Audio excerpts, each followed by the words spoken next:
ఈసారి పంట బాగా పండింది. కూతురి పెళ్లి టయానికి పంట చేతికి వస్తుంది. ఏ లోటు లేకుండా కూతురి పెళ్లి ఘనంగా చేస్తాను. ఏమయ్యో భోంచేద్దురా. వస్తున్నా పద. ఏంటయ్యా మురిసిపోతున్నావు? నీకు తెలియదేంటే, కూతురి పెళ్లి దగ్గరలో పెట్టుకున్నావు అందుకే. అబ్బా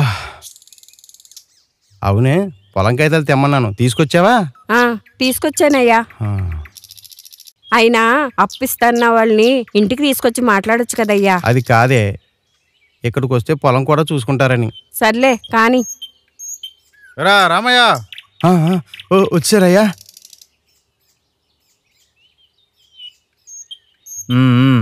బాగానే ఉందంతా. ఇదేనారా పొలం? దీనికైనా అప్పడిగింది? అవునయ్యా. బాగా పండింది పంట. రండి అయ్యా, కూర్చోండి కూర్చోండి అయ్యా. ఆ ల్యాండ్ పేపర్స్ ఎవరా? ఇగో అండి. ఇదిగోండి అయ్యా. ఓకే. రామయ్య, పంట బాగా పండించినట్టున్నావుగా. ఏంటయ్యా ఈ టైంలో ఇల్లు వచ్చారు? ఉండవే రామయ్య, ఈ సంవత్సరం కౌలు డబ్బులు పెంచుతున్నాను రా. కౌలు పెంచుతున్నావా? ఎందుకు? నేనేం నీ భూమిని కౌలు తీసుకోలేదుగా. నువ్వు పండిస్తున్న పంట నా భూమేరా. ఏంటయ్యా ఎకసకాలుగా ఉందా? నా భూమిని పట్టుకుని నీ భూమి అంటున్నావు? అప్పిచ్చే వాళ్ళ ముందు గొడవ పెట్టద్దు. ఇక నుంచి వెళ్ళిపోండి. నీతో గొడవ పడ్డానికి నాకేమన్నా పని లేదనుకున్నావా? ల్యాండ్ టైటిలింగ్ యాక్ట్ కింద నీ భూమి పోయిన నెలే నా పేరు మీద రిజిస్టర్ అయిపోయింది. ఏంటి?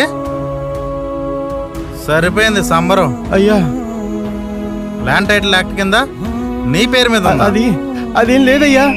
ఎరా రామయ్య, ఈ పనికిరాని పేపర్లు పట్టుకుని పొట్లాలు కట్టుకోవాలా? నీ సావు నువ్వు సావు.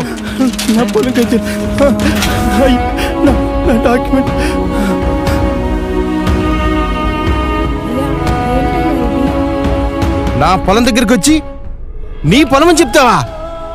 నాది కాదని చెప్తావా? కేసు పెడతాను రా, అప్పుడు నీ సంగతి చెప్తాను.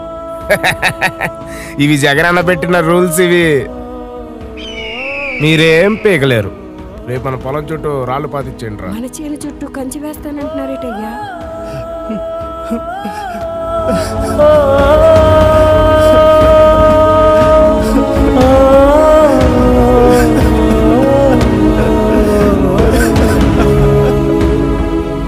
జగన్ తీసుకొచ్చిన ఈ చట్టం ఊహిస్తేనే భయంకరంగా ఉంది కదా. మళ్ళీ ఇదే ప్రభుత్వం వస్తే ఆంధ్రప్రదేశ్లో జరిగేది ఇదే.